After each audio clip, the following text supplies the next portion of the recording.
We're here with Representative Burgess from Texas. And if I could ask you a few questions here. Sure. The first one would be, maybe it's not possible to say yet, but could you characterize some of the major differences between the plans shaping up in the House now and the Senate, or is it really can't do that because although on the Republican side we got a lot of criticism for not having a bill out there, there really aren't any bills out there. The comprehensive reform that Senate Finance is talking about, the Democratic leadership in Senate Finance, I mean, they are still working laboriously through the details, and I think this week they come up with the financing piece, which is really where you attract a lot of the slings and arrows on when you talk about this.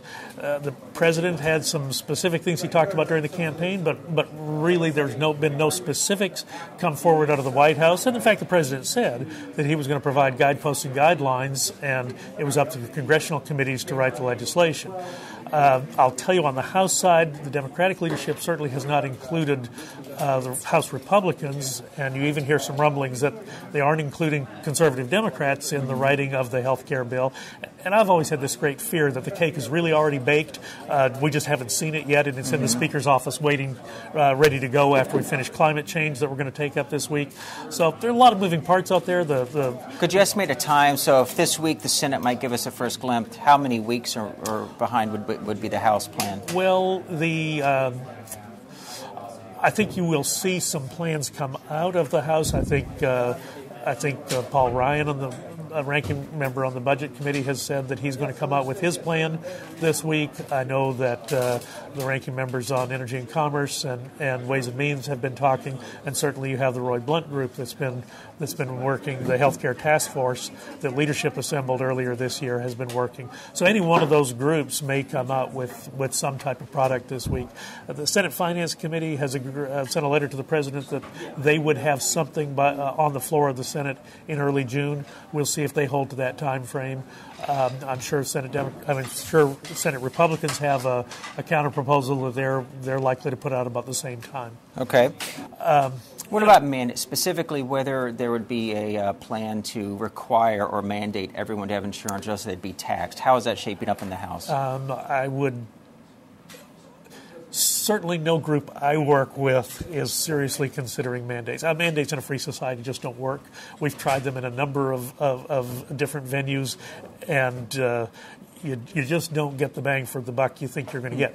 Now, what Dr. McClellan was talking about here today, when he created, in the Part D part of Medicare, he created programs that people actually wanted. He was criticized for providing too much choice, but the bottom line is today you've got 94% of seniors with credible drug coverage, satisfaction rates at greater than 90%.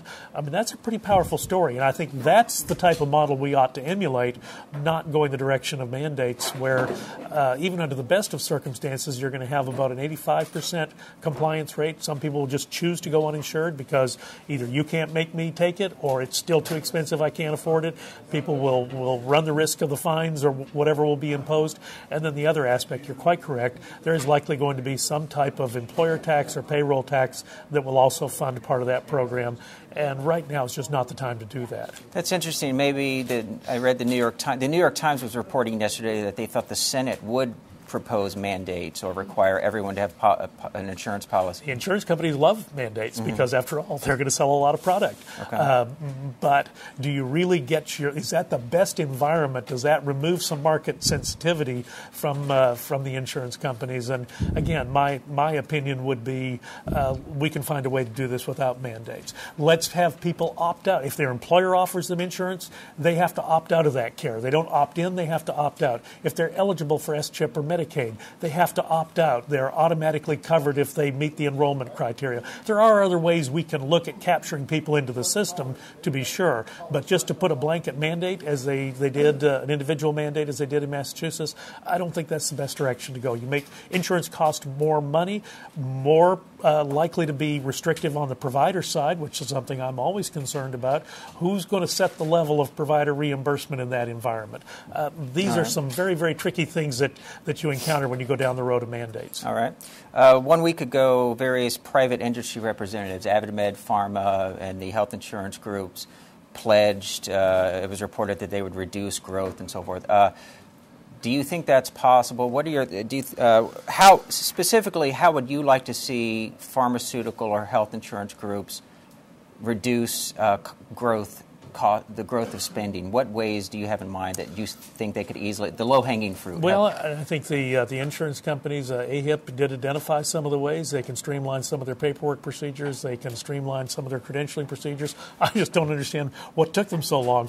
These are things that people have been talking about for some time, a way to simplify the paperwork requirement. Just have one claim form. Have it accessible over the Internet so that you don't have to deal with all of these paper claims. I don't know what they've been waiting for on that. What about the pharmaceutical industry? Because they increase their average selling prices every year up to 10%. And I have to tell you, I don't know specifically what they promised when they were at the White House. I'll just tell you, I hope these guys got what was promised to them written down, because a lot of this stuff is still pretty nebulous, and no one really knows what the final rules are going to be. I encourage my doctor friends to don't be quick to sign on to things that are not in a final form yet, because this is a very, very amorphous environment right now. And just one last question, more on the logistics. I'll say this about the doctors: I hope they got something on the sustainable growth rate formula, the physician reimbursement cuts in Medicare every year. I hope they talked about that. I hope they talked about liability reform. I hope they talked about some changes from the Federal Trade Commission standpoint, where doctors can actually talk to each other about prices. It's very, very difficult to control costs when doctors cannot even meet and talk about price together without violating the antitrust laws. And just a logistical question: can you explain to folks what the difference would be between a reconciliation bill versus a regular bill? How this might go forward? And doesn't make any difference on the House side. And, of course, Democrats on the House side have the votes to pass whatever bill they want. They don't need a single Republican to cross the aisle to vote with them. They pretty much can do whatever it is they wish to do on the House side. On the Senate side, the Senate is a little more difficult than the House oftentimes, just because the politics are different. Ordinarily, the Senate requires 60 votes to pass major legislation. You have to have 60 votes to cut off debate, or otherwise you can filibuster, even though we don't actually filibuster like Jimmy Stewart did it in the old movie. But under reconciliation, only 50 votes are needed. Reconciliation was designed to get some tough budgetary measures passed. This is unusual that we're linking policy to reconciliation, but nevertheless, that's what has occurred this time. And so the threat over Republicans in the Senate is that if we haven't agreed on something by October, we will invoke the reconciliation and we'll pass it with 50 votes. And then it becomes just a different environment. All right. Thank you very much. Thank you, sir. Bye. Thanks. Appreciate Bye. your time. Thanks.